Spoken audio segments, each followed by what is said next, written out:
अनिल परबवर फौजदारी कारवाईची सुरुवात झाली आहे. अनिल परब यांनी स्वतःहून साई रिसोर्ट बांधला.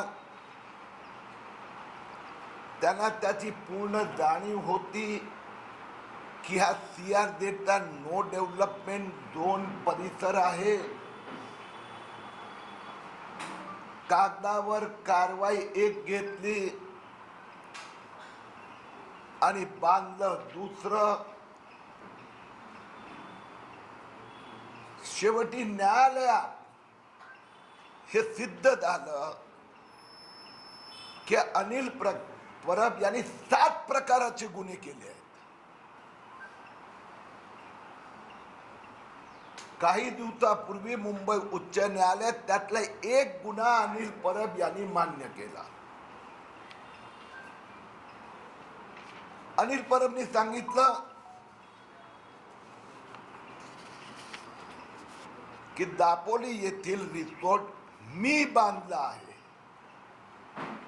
मी पुन्हा एकदा सांगतो, अनिल परब आणि सदानंद कदम यांनी हे मान्य केलं की दापोली येथील अनधिकृत रिसॉर्ट हे अनिल परब यांनी बांधला आहे. आम्ही न्यायालयात हा कागदच दिला आहे. हा जो कागद आहे 27 जानेवारी 2021 रोजी सदानंद कदम यांनी रत्नागिरी जिल्हाधिकारी यातल्या ऑफिसर ग्रामपंचायतला हे पत्र दिलं. त्यात त्यांनी लिहिलं आहे की दापोली येथील साई रिसॉर्ट हा मी 30 डिसेंबर 2020 रोजी अनिल परब यांच्याकडून विकत घेतला. हे मी नाही म्हणतोय, हे अनिल परब यांचे पार्टनर सदानंद कदम यांनी म्हटलं आहे. अनिल परब आणि सदानंद कदम यांनी 30 डिसेंबर 2020 रोजी जे एग्रीमेंट केलं, त्या एग्रीमेंट मध्ये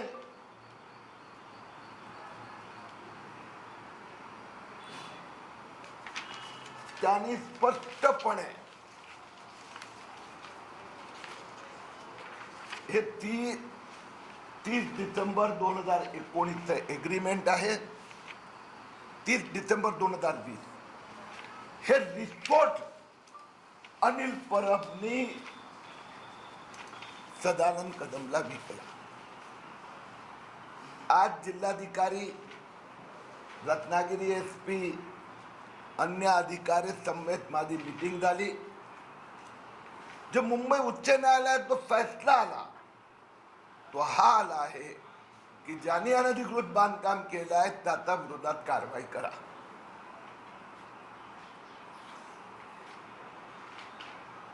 पार्ट 2 अनधिकृत बांधकाम ताबडतोब पाडा.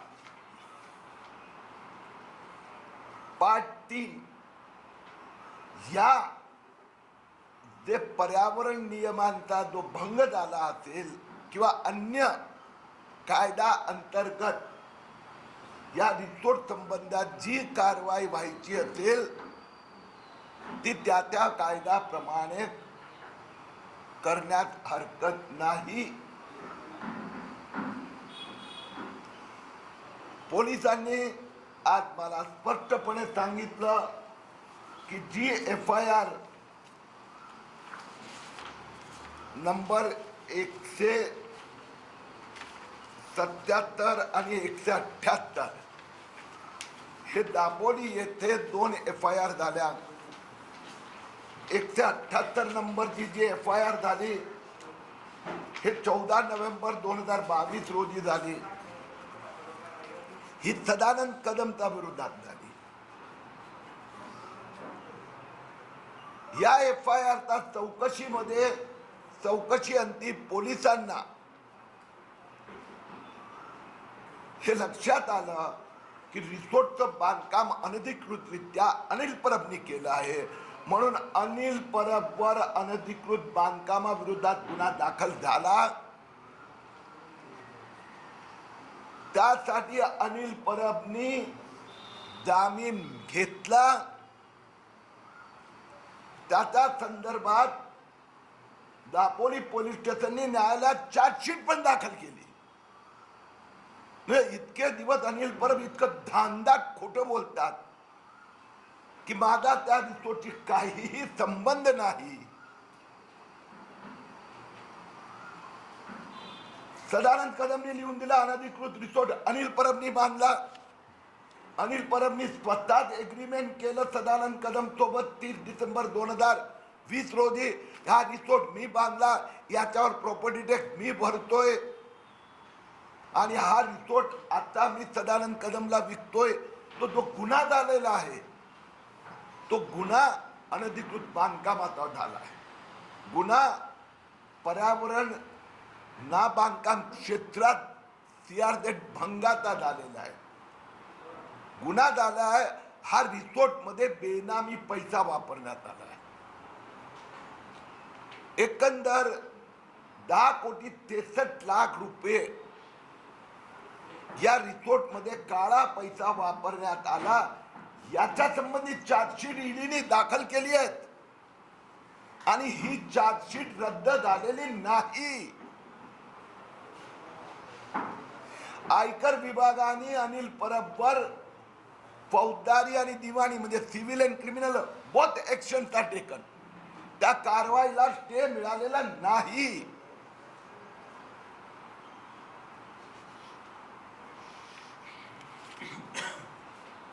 आणि म्हणून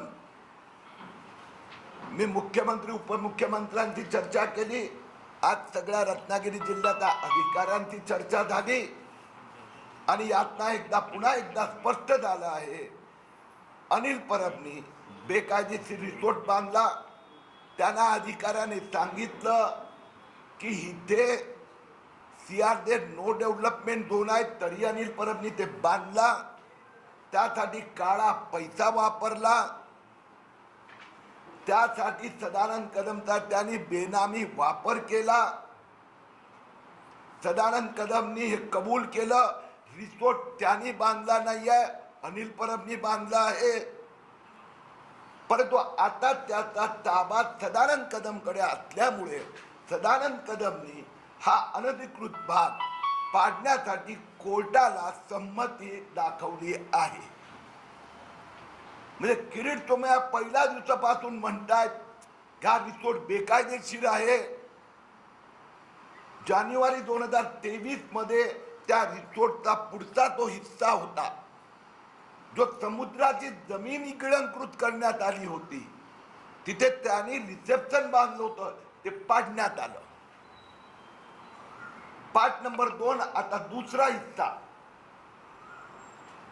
जे परमिशन एवढी मिळाली होती ती पण महसूल विभागाने CRZने नव्हती दिली, नाकारली होती आणि एवढं बांधलं। ते पाडण्याचं काम आता या आठवड्यात होणार। 4 आठवड्याची मुदत दिली आहे। राज्य प्रशासनाने जिल्हाधिकारी कार्यालयाने सांगितलं की आम्ही त्यांना नोटीस देत आहोत की हा CRZचा भाग आहे आणि म्हणून त्याला पाडताना नियम पाळावे लागणार। मलबा कसं पाडणार, कसं तोडणार, त्याची मंजुरी घ्यावी लागणार। आणि मी सदानंद कदम आणि अनिल परबला चेतावणी देतोय, तो CRZ नो डेव्हलपमेंट भाग आहे।